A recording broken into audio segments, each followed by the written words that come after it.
जय हिंद। मैं ब्रिगेडियर हेमंत महाजन Facebook live के एक अर्जेंट टॉपिक के ऊपर आपका स्वागत करता हूं। अभी अभी खबर मिली है कि चाइना जो भारत चीन सीमा है वहां पे बुमला नाम की एक पास है, उसके पास कुछ नए विलेजेस तैयार कर रहा है। इतना ही नहीं तो आपने सुना होगा कि कुछ हफ्ते पहले चाइना ने नेपाल के अंदर अतिक्रमण किया था और वहां पर भी अपने कुछ विलेजेस क्रिएट की थी। इसके सिवाय 2 हफ्ते पहले की बात है कि भूटान के अंदर भी चाइना ने अपने विलेजर्स को वहां जाके बसाया। तो अभी चाइना ये क्यों कर रहा है, ये पता होना चाहिए कि जो तिब्बत की सीमा भारत या नेपाल या सिक्किम या भूटान को लगी हुई है, वहां पे बॉर्डर के ऊपर कोई नहीं रहता। ये एक वास्ट कोल्ड डेजर्ट है और तिब्बत की एरिया इतनी बड़ी होने के बावजूद वहां पे जो सिविलियंस रहते हैं उनकी संख्या 50 लाख से भी कम है। और ये सिविलियन आम तौर पे तिब्बत के सेंट्रल भाग में रहते हैं, यहाँ पे पानी है, यहाँ पे थोड़ी जगह ज्यादा अच्छी है, बड़े शहर है जिसे रोड के साथ कनेक्ट किया हुआ है, जहाँ से वो सिविलाइजेशन के साथ अपना संबंध रख सकते हैं, या जो ट्रेडिशनल तिब्बतन के गांव है। तिब्बतन्स के कोई भी विलेजेस, कोई भी टाउन बिल्कुल ही बॉर्डर के पास नहीं है। अभी चाइना बहुत सारे इस प्रकार के विलेजेस बॉर्डर के पास बसा रहा है। क्या करते हैं हम इसका विश्लेषण? इसके अनेक कारण हैं। भूटान के अंदर जब आक्रमण करके अपना विलेज तैयार करते हैं तो भूटान डर जाता है, वो काफी देर तक उसे छुपाने की कोशिश करता है। लेकिन वहां की मीडिया और वहां के पॉलिटिकल पार्टीज जब इस इशू को सामने लाती है तो उनको ये मानना पड़ता है। लेकिन उसके बाद क्या करेंगे? केवल चाइना को रिक्वेस्ट करते कर सकते हैं। चाइना फिर उनको बताता है, नहीं, जहां पर हमने हमारे विलेजेस बसाए हैं वो हमारा है। इसके बाद नेपाल का भी वही हाल। नेपाल के फॉरेस्ट डिपार्टमेंट ने बताया कि हमारे एरिया के काफी अंदर चाइना घुस गया है। लेकिन पहले तो नेपाल सरकार इसे मानने के लिए तैयार नहीं है। जब मान जाती है तो चाइना को वहां से वो निकाल नहीं सकती है। तो वो क्या करेंगे? चुपचाप से उनको ये मानना पड़ता है। इसी तरह से चाइना अपनी एक्सपांशनिस्ट पॉलिसी तैयार करता है। अभी वो इसी प्रकार का काम, कार्रवाई वो भारत की सीमा के साथ भी करना चाहता है। वैसे देखा जाए तो जो ईस्टर्न लद्दाख का हिस्सा है जहाँ पे स्टैंड ऑफ चल रहा है, वहां पे किसी विलेज को बसाना ये बहुत ही डिफिकल्ट है, क्योंकि ये ऐसा एरिया है वहां पे कोई ह्यूमन बींग रह नहीं सकता है, क्योंकि टेम्परेचर -40 होता है, ठंडी हवा चलती है, खाने पीने की प्रॉब्लम हो जाती है।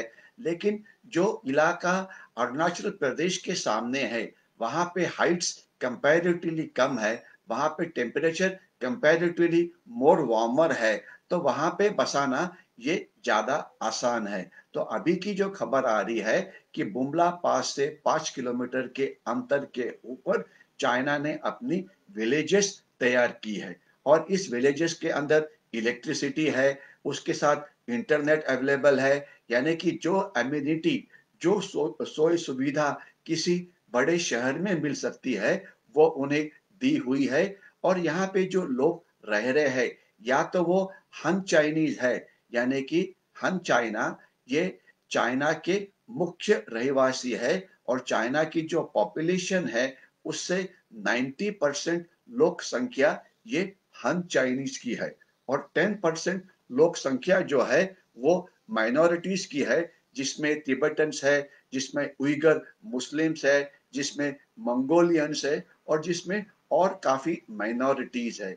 तो अभी इस विलेजेस के अंदर एक तो हन चाइनीज रहेंगे, इसके सिवाय रहेंगे वो तिब्बतन लोग जो चाइना के सीसीपी यानी चाइनीज कम्युनिस्ट पार्टी के मेंबर है, यानी कि जिनका अलायंस ये चाइना के साथ है।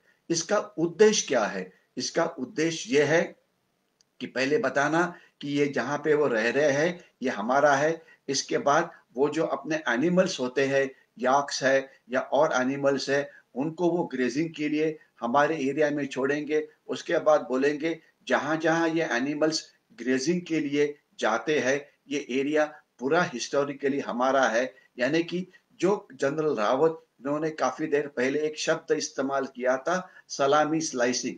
आस्ते आस्ते आगे बढ़ो और बताते रहो कि हिस्टोरिकल एग्रीमेंट के मुताबिक ये एरिया हमारा है।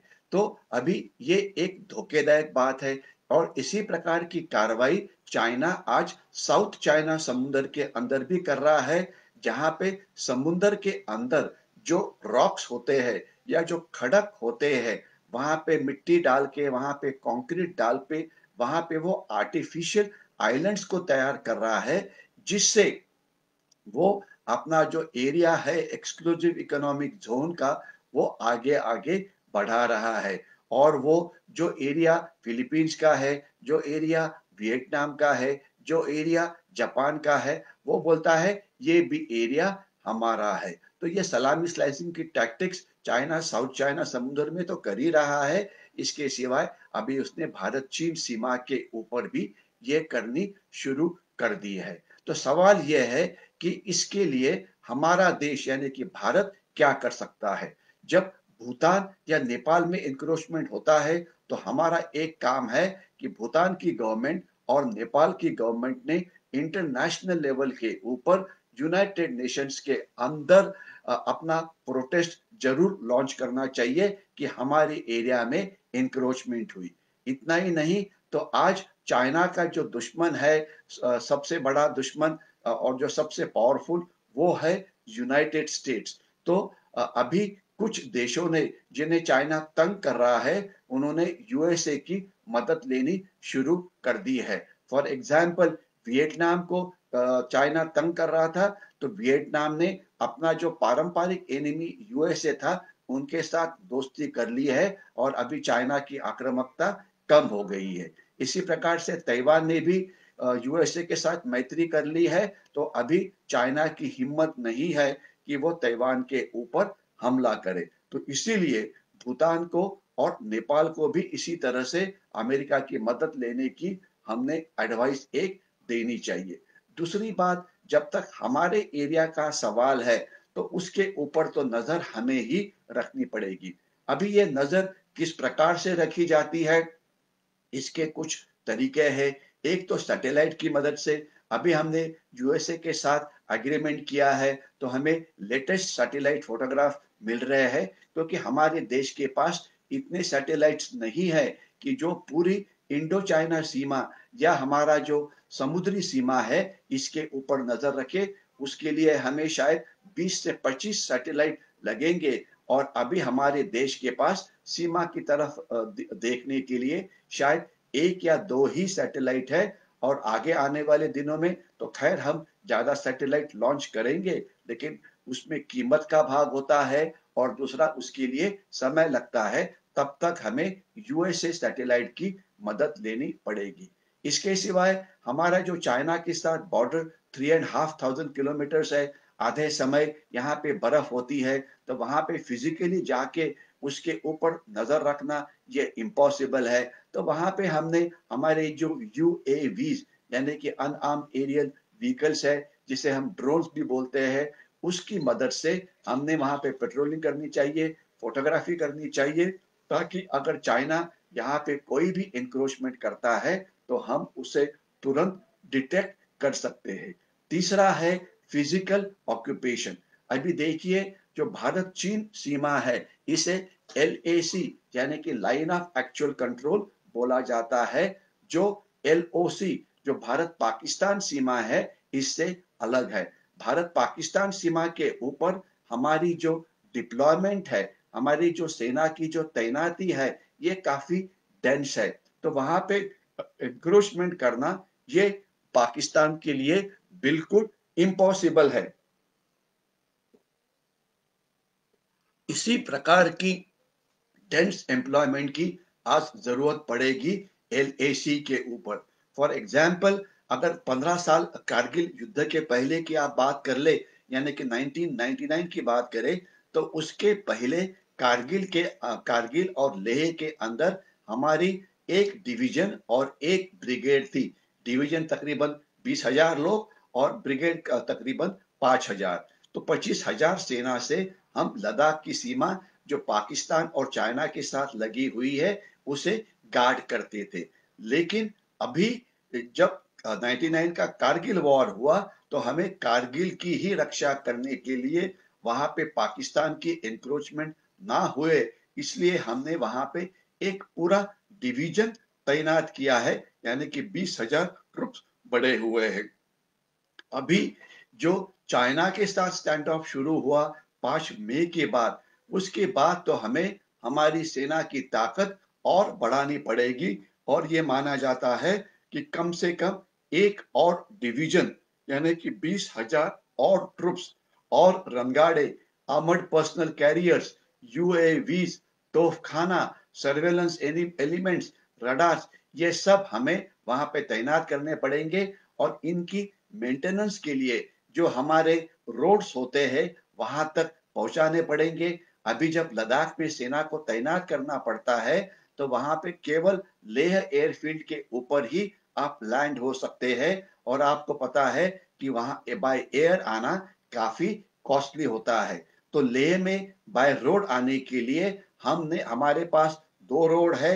एक तो रोड जम्मू से श्रीनगर आती है, श्रीनगर से वो वाया जोजिला पास, द्रास, कारगिल और लेह जाती है, और दूसरी रोड ये खरदुंगला पास से हिमाचल प्रदेश से लेह की तरफ आती है। अभी हमने एक अटल टनल बनाया है जो तकरीबन 9 किलोमीटर लंबा टनल है, तो वहां से अभी हमारे पास तीसरी रोड मिल गई है।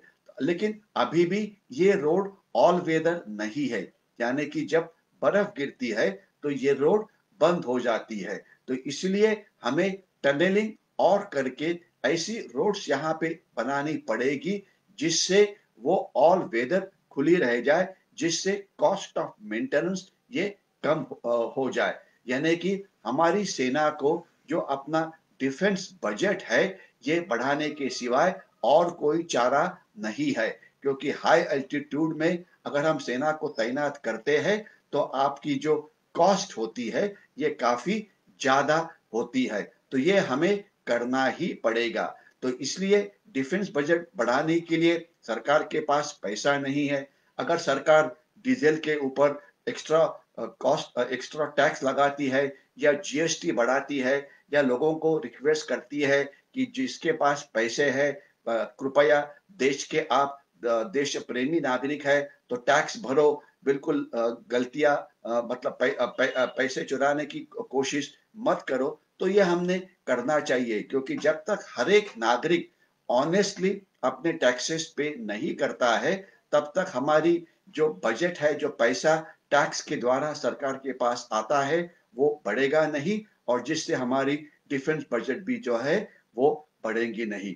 तो इसीलिए अगर ये चाइना का जो आक्रमण है इसे अगर रोकना है तो हमें डिफेंस बजट बढ़ानी पड़ेगी, सेना की ताकत बढ़ानी पड़ेगी, सर्वेलेंस यानी कि सैटेलाइट्स और लॉन्च करने पड़ेंगे, यूएवीज और खरीदने पड़ेंगे, और ये सभी के लिए पैसे लगते हैं। ये पैसा तभी सरकार के पास आएगा जब आम जनता टैक्सेस पे करेगी। तो अभी मैं अभी अगले 2 मिनट में रुकने वाला हूं। इसके बाद जब हम नेक्स्ट टाइम बात करेंगे तो दो और विषयों के ऊपर बात करेंगे। एक तो ये खबर आ रही है कि चाइना ये तिब्बतन लोगों को चाइनीज आर्मी में रिक्रूटमेंट कर रहा है, क्योंकि जो चाइनीज आर्मी में जो हन चाइनीज है उनकी सोल्जर का लद्दाख में काफी ज्यादा डेथ रेट है, क्योंकि वो ठंडे मौसम में नहीं रह रहे हैं। और दूसरा विषय जिसके ऊपर हम बातचीत कर रहे हैं कि जो कुछ खालिस्तानी तत्व है जो कनाडा में है, जो इंग्लैंड में है, वो जो फार्मर्स एजिटेशन हमारे देश में दिल्ली में चल रही है उन्हें वो सपोर्ट कर रहे हैं। और इतना ही नहीं तो दुनिया की हिस्ट्री में पहली बार चाइनीज कैनेडियन प्राइम मिनिस्टर ने बोला है कि फार्मर्स एजिटेशन की बात सरकार ने सुननी चाहिए। तो क्या ये एजिटेशन खालिस्तानी या देशद्रोहियों के हाथ में गया हुआ है, इसके बारे में हम नेक्स्ट एपिसोड में बात करेंगे। तो अभी मैं यहाँ पे रुकता हूँ। अगर आपको ये वीडियो अच्छा लगा होगा तो इसे लाइक करिए, ज्यादा से ज्यादा लोगों के साथ शेयर करिए और इसे क्योंकि हम सब इंफॉर्मेशन वॉरियर है और जो चाइना के साथ लड़ाई है यह बहुत साल चलने वाली है। अगर हर एक आदमी अपनी जिम्मेदारी अच्छे नागरिक बनने की नहीं निभाता है तो ये लड़ाई हम जीत नहीं पाएंगे। यहीं पे मैं रुकता हूँ। जय हिंद।